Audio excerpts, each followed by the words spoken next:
The global polycrisis, climate change, war, civil unrest, and the ongoing rise of fascism, the collapse of free societies, the stratospheric rise of monopolies, billionaires, and the explosive proliferation of artificial intelligence models, the mainstream formation of surveillance states, economies built on infinite growth in a finite world, the national debt, and the death of democracy.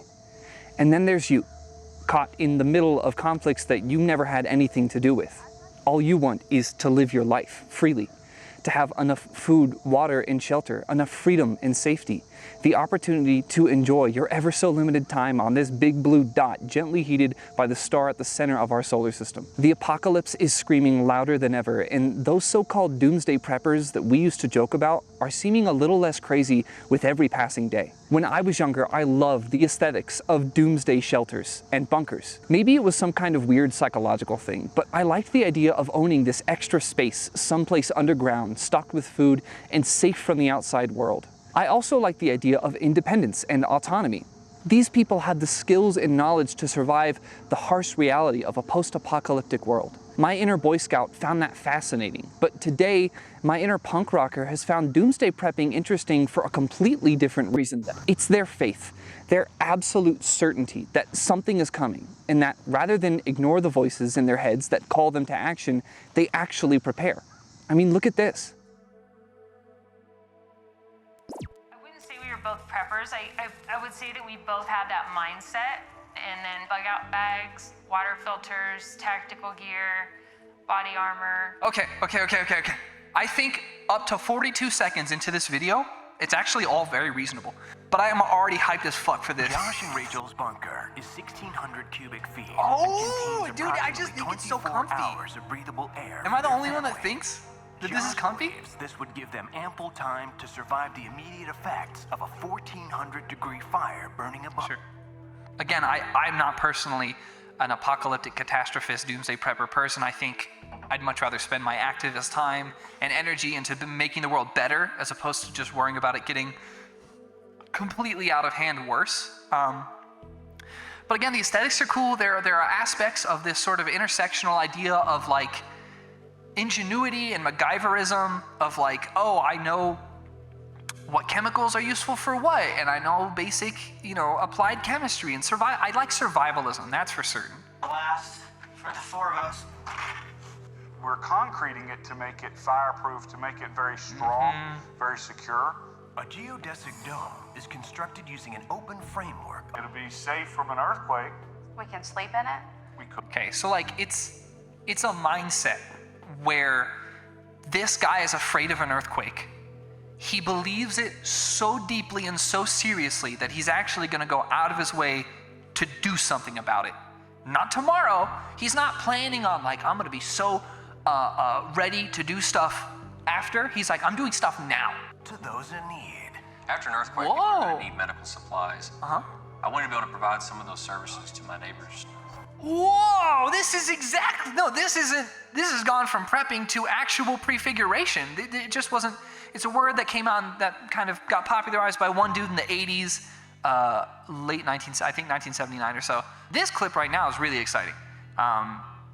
This guy's like, something bad might happen, and I want to do something good when it happens. That's so David fucking and his wife awesome. Holly are creating a medical kit modeled after the Army's IFAC, or Improved First Aid Kit. Getting fishy. If this is about aquaponics, aquaponics system. This is insane. They are 2 millimeters away from being solarpunk utopian people who are like, fuck, the world can be sustainable. Do it. But Costa Rica's notoriously rugged road conditions might be too much stress for the fish he is transporting to handle. Can begin. The treated waste from the dump tank will be turned into nutrient-rich fertilizer to feed the plants in the grow beds. This is so interesting. It doesn't look like anything too miraculous. It looks like different pieces all piped and plumbed together that ultimately create an ecosystem of food production. We might have just missed But the final piece of the puzzle is the most difficult. The solar, like literally this is probably just solarpunk. Like you take this dude, and instead of him expecting, did we ever figure out what this guy's catastrophe is? If instead of expecting doomsday, this guy expects a sustainable world of people living in harmony with nature, using highly efficacious techniques and practices. If you literally just replace the doomer, the pessimism, with optimism, and like the rugged individualism with communalism, this dude's just Solarpunk. Like, it's so interesting. However crazy you might think these people are, you must absolutely admit that they are dedicated. At the center of their worldview lies the belief that a crisis is coming. And because of their awareness of these issues, they take real and meaningful action. They don't just think that the threat is real, they prepare for it in practice. Now, I am sorry to disappoint, but I myself am not a doomsday prepper. I am, unfortunately, an optimist, not by coincidence or convenience, but by choice. I believe in a kind of radical optimism. Depending on the person, I tend to label doomsday preppers as some kinds of pessimists, realists, or utilitarians, which might lead you to believe that I am, on principle, averse to their entire existence. This could not be further from the truth. The pessimists of the world have optimists beat on an extremely crucial front. Unlike many optimists, pessimists truly and genuinely believe that the world they prepare for is coming, and so they take action. Today's video seeks to learn from the discipline of doomsday prepping so as to bolster the work of optimists. If you're new to the channel, please get subscribed, like this video if you like it, and leave a comment below with your thoughts. All right, let's set the stage. I am an optimist, but in a rugged sort of way. My optimism is neither new nor naive. I spent the first couple of decades of my life pretty depressed most of the time. It was this pessimistic mindset that had me focusing on the worst things in life, which eventually brought me to burn out on hopelessness, and it made me want to make the world better instead. My favorite tool for viewing the world with a lens of radical hope is this idea called solarpunk. Solarpunk is both an aesthetic and political imagining of a better world. Solar referring to a sustainable human world built up on renewable energy. Punk connecting to the ethos of anti-authoritarian countercultures worldwide, reaching far through our collective and shared human history of fighting for freedom. Solarpunk envisions a world free of corruption, where communities live in harmony with nature and surrounded by abundance, where rather than rolling back towards some primitive traditionalist society, we instead use technology and human ingenuity to build a free and healthy world. I happily affiliate myself with Solarpunk and seek, in a way very similar to doomsday preppers, to prepare for and bring about that kind of world. In many ways, Solarpunk is a subversion of cyberpunk. Some of the most influential works in world culture set their main conflict in a cyberpunk dystopia, a world where everything goes wrong. Think of The Matrix, or Blade Runner, or hell, even Marvel's Avengers: The Age of Ultron. The world we live in right now is far closer to being cyberpunk than anyone may have ever expected. It is easier to envision the slow and cataclysmic collapse of the free world into becoming a cyberpunk dystopia than it is to envision a world that's solarpunk, where things get better. To really drive this home, let's focus in on one real-life, current-day example of what I mean. I am in front of a building, and on the 15th floor of that building is a business called Palantir Technologies, which is a defense contractor. Their business model is to deploy AI-based targeting systems and surveillance systems. They sell these systems to governments and militaries. In 2025, their technology is used for genocide. Just recently, one of their executives was made senior officer by the US military in a clear and disgusting show of techno-fascism. Palantir develops artificial intelligence models for the express purpose of creating human suffering, whether it be facial detection used in literal missiles and drones, or surveillance equipment that searches through your social media to investigate your private life. It should be no surprise to hear that Palantir is being paid $30 million by US Immigrations and Customs Enforcement to aid in their efforts to kidnap and deport innocent migrants throughout the United States. So that's pretty fucked up, and that's just one example. I might be an optimist, but sometimes I think the doomsday preppers of the world might be onto something. But this is the quiet part. I want to find that silver lining. I want a better world, a better future. There has to be something we can pull from all of this that is truly worth our time. And thankfully there is. One of my biggest inspirations here on YouTube is Andrewism, or Andrew Sage, who makes videos about solarpunk and alternative visions for a hopeful future. It was in one of his videos that he mentioned the idea of something called Prefiguration, referencing this book published in 2020 by Paul Rakestad and Sofa Sayogradin, Prefigurative Politics, Building Tomorrow Today. Rakestad is a professor and faculty of social and behavioral sciences at the University of Amsterdam. Sofa Sayogradin is a professor teaching politics at the King's College of London. But wait, jingle, jingle, jingle. Stay focused. You don't have to tell me. I know that reading an academic book written by college professors might not always seem to be that interesting, but this book and this idea of prefigurative politics, it's not just theory. Like, most theories feel like they're self-contained and they have nothing to say about the real world and how things work, but this is a line of theory for doing something to fix the world that specifically involves actually doing something. If you are sick and tired of debating and talking and begging and waiting for things to get better through the next year, the next election, the next month, or even just the next week, you have got to keep listening. I have been so fed up with seeing so much inaction, and I genuinely think this prefigurative politics idea might be a real solution. And by some crazy chance, the modern masters of this activist strategy are not local politicians or community leaders, they're freaking doomsday preppers. They are the masters of prefiguration. But let me clarify again, the point of this video is to communicate an idea through metaphor. I'm not literally saying doomsday preppers follow prefigurative politics academically to a T. I'm saying that they do something that is worth evaluating for us. All right, let's just start by defining prefigurative politics together. You'll see what I mean. The author's complete and official academic definition describes prefigurative politics as the deliberate, experimental implementation of desired future social relations and practices in the here and now.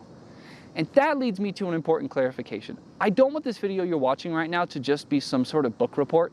For that, you should just actually buy and read the book yourself or check it out at your local library. The authors take their time to slowly and carefully explain nearly each and every word of that long, complicated definition. Rather than teach you about prefigurative politics academically, I want to show you how it can be applied intuitively. Let's read that definition together one more time. Prefigurative politics is deliberate, meaning it isn't something you do by accident. It is something that a person chooses to do on purpose, with the express intention of bringing about social change by doing something. That's where Doomsday Preppers kind of fall short. But it is an experimental implementation. Take, for example, an organization attending a protest in the summer. Oftentimes, you'll see people from these groups distributing water and offering a space for shade. This represents a real implementation, but to be truly experimental, the organizers must consciously consider how they can do it better, using feedback and observations to inform their conscious trial and error. Maybe they realize that some older people who are overheating prefer to have chairs or fans and not just water. Maybe instead of bringing water bottles, people start bringing water coolers with ice in them or larger containers. This is what would make prefiguration truly experimental. Lastly, prefigurative politics means building desired future social relations in the here and now. The previous example of distributing water being a kind of mutual aid, something many liberatory-minded activists want to see more of in the future, and in wanting so, choose to engage in literally here and now. Instead of trying to repackage or shorten an already clear and succinct academic definition, I want to show you what comes to mind as I myself am reading this definition again now. Here's a simple idiom that I think explains all of this perfectly. You put your money where your mouth is, which the Cambridge Dictionary explains as meaning to show by your actions and not just your words that you support or believe in something. Speaking intuitively, I think this captures prefigurative politics really well for like an American context. Ultimately, Doomsday Preppers are literally using their own money as means to achieve their ends.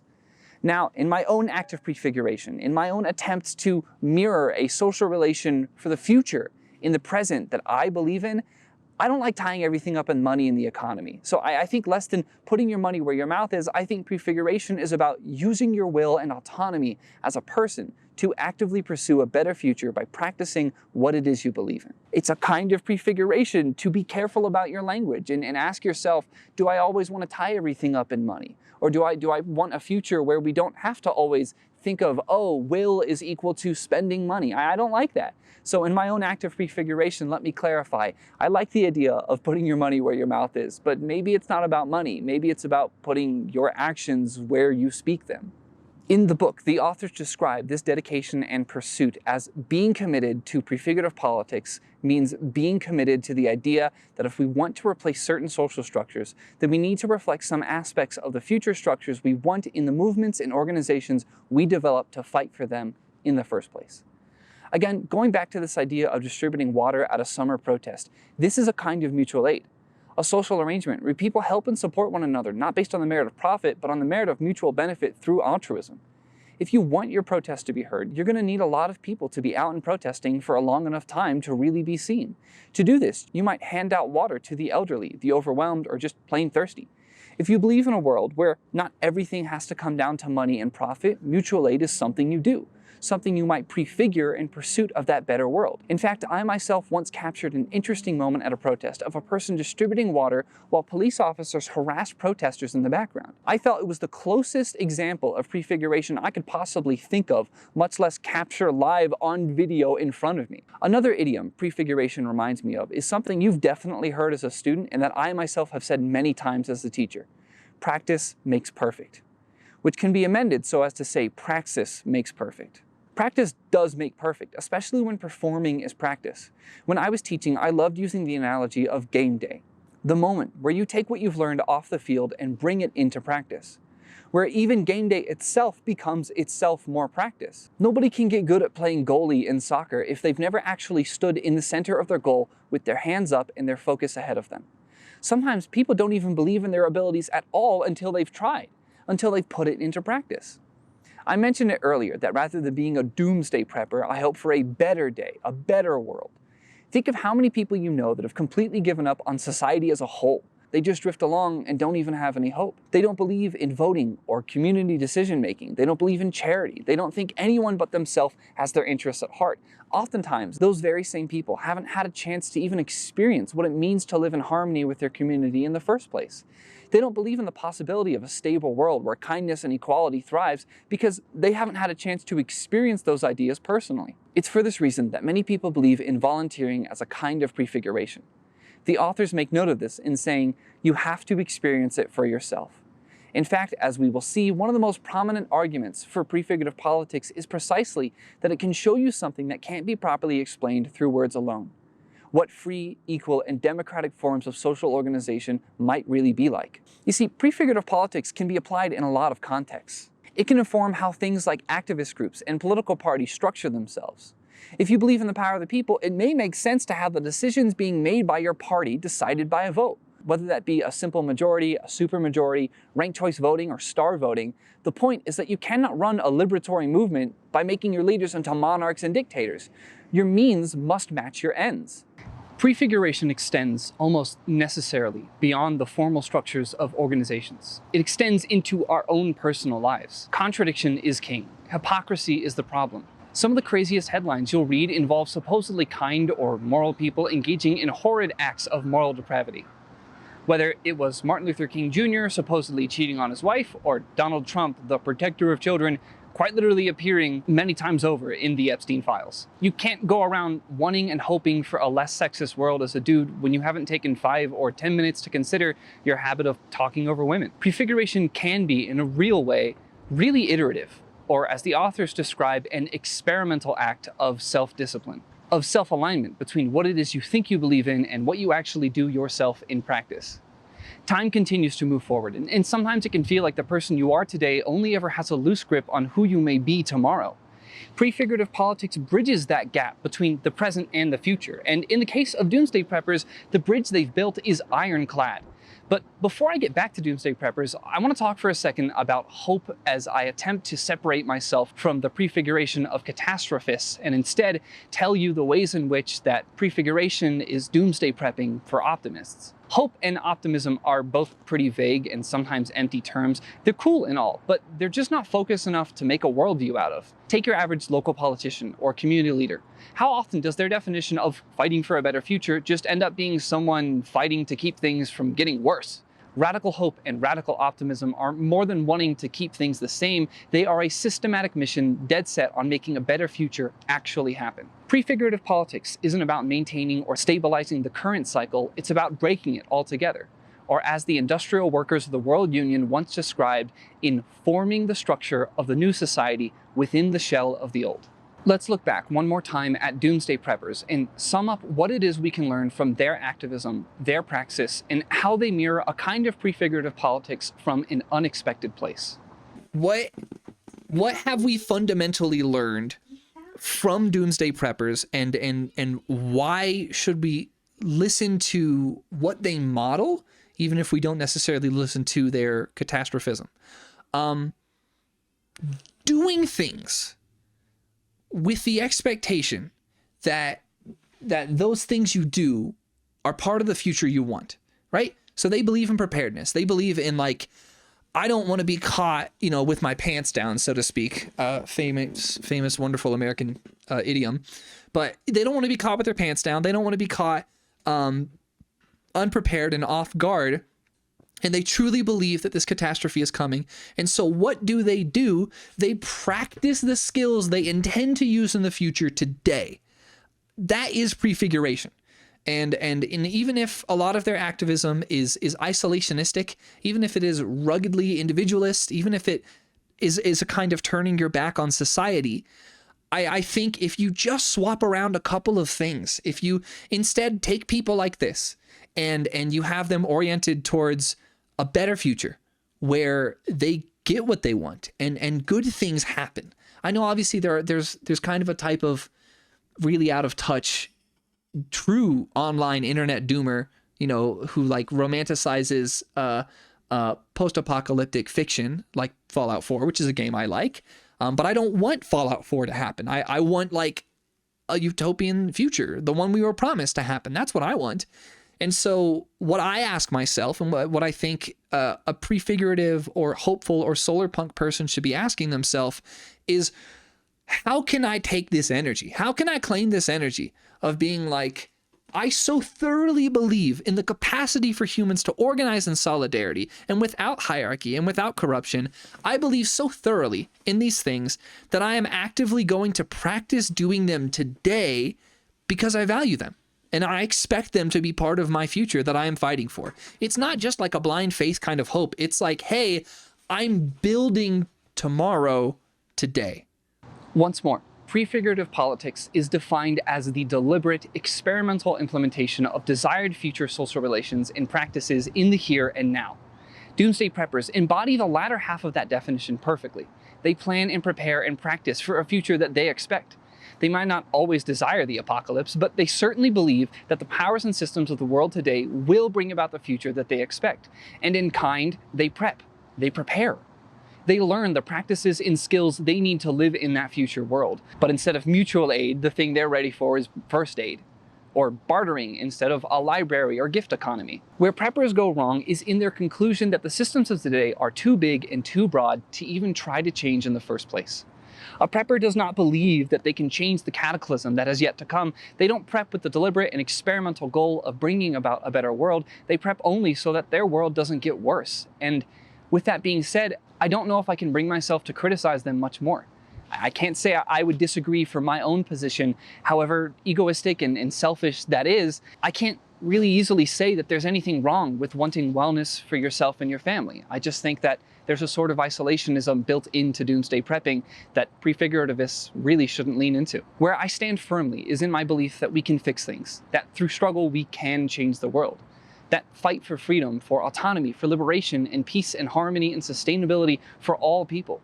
That fight is a prefigurative practice passed down to us by ancestors, whether in blood or spirit, that would never even know that we would come to exist, and yet we do, and yet we fight. That liberation is the only tradition worth keeping, and that in an era of instability and hopelessness, the quiet part we must continue to say loudly is this: it can get better, but only if we will it, only if we believe and prefigure. One of the absolute most important parts of organizing a movement for social progress is awareness. You cannot defeat an enemy that you refuse to see. It is for this reason that I believe in the act of protest. I encourage you to add yourself to the ever-growing coalition of freedom fighters worldwide. Attend a protest and spread your own unique message in solidarity with others. And in your personal life, remember that whether you like it or not, you are somebody's role model. Those two things are key, that we make people aware of the threats to their freedom, and that we remind them of their internal powers to retain their freedoms by modeling what that looks like ourselves. My oldest viewers will know, but I take the idea of modeling very literally. I don't just talk about Solarpunk, I build it. Whether it be by making a solar charging station for my e-bike or a solar-powered trailer, and now our solar-powered van that we live in, or when I joined an urban garden, or began documenting and uplifting protest movements fighting for liberation in my local community. I prefigure in every facet of my life that I possibly can, including what I myself am doing in this very moment. You may notice that in many of the video essays I've made, I choose to record myself speaking outside and in public. I do this because I believe in the power of talking about what we believe literally outside, of our computers and cell phones and laptops and social media, I believe in a world where people speak publicly about these things within earshot of their peers. I believe that online left-wing activism is more than sitting in some studio and ranting into a microphone.